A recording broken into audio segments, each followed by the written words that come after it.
Good evening and welcome to the news.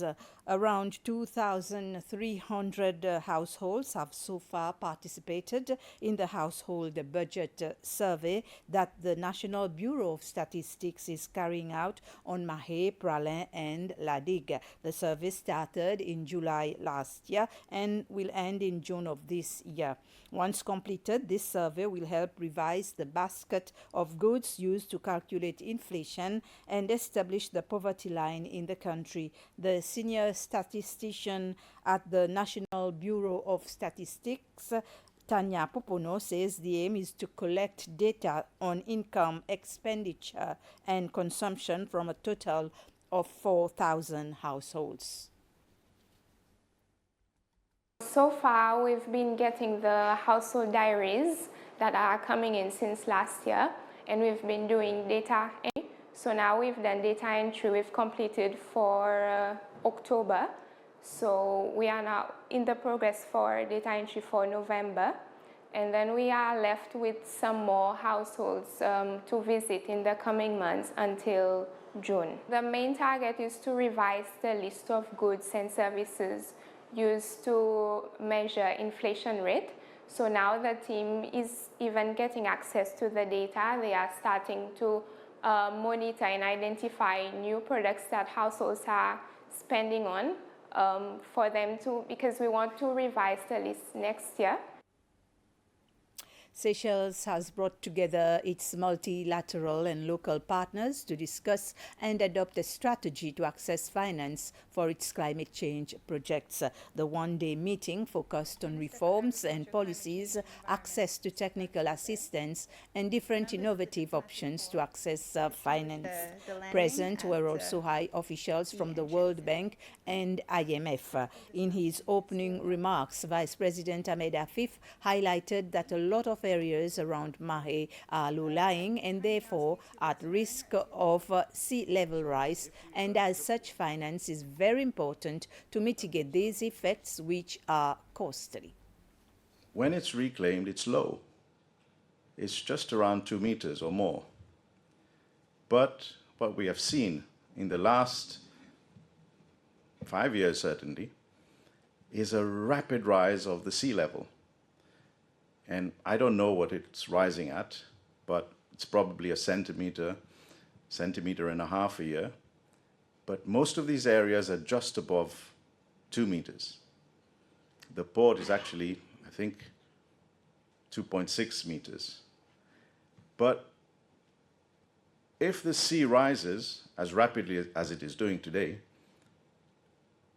in 50 years, we will, at 1.5 centimeters every year, so we will be 75 centimeters higher. A lot of places will be flooded. When you're a small country, such as Seychelles, and you say that you would like to raise finance, hopefully grants as well, they say to you, but you're a rich country, very high per capita, so you're not really eligible. But when you look at the facts, yes, per capita wise, we could be considered higher than in most countries in Africa, but the fact is, your costs are equally high. For example, we have the same length of runway as Madagascar would have for landing international aircraft, but they have 22 million people with the same runway, and we have 100,000 people. So they have 44 times, I suppose. No, it's more than that. 200 odd times more people to pay for the same runway than in Seychelles. So the same with the port. They have 22 million people to feed with the same depth of port and the same length of quays.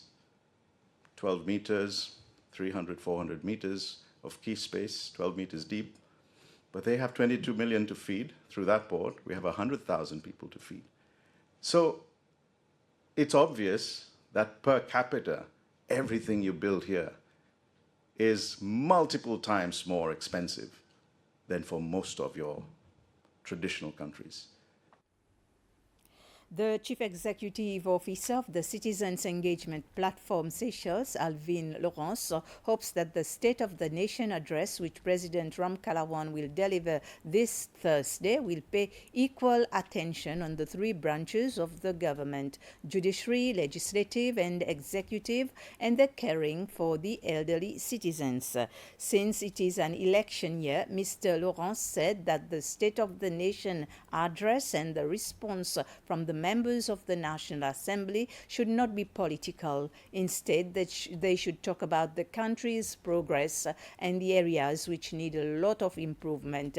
Mr. Laurence made the declarations during a press conference this morning on the occasion of the Non-Governmental Organizations Week.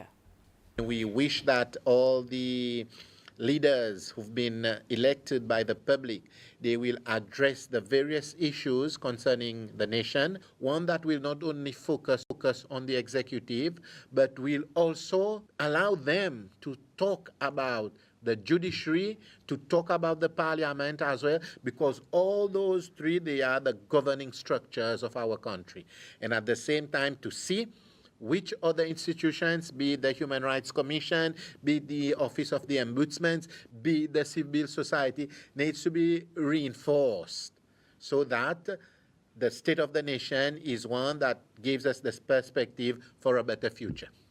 Amongst the various topics that we wish to hear our leaders taking on board and in a very serious manner is the fact that we have an aging population and that there is a need to address several issues concerning our population. Many people getting illness of elderly people, Alzheimer, to do with the stroke, cardiovascular diseases, and also cancer, are issues on the table which we have many associations working and bringing a certain contribution forward, but it's not enough, that we need to bridge certain gaps with the Ministry of Health.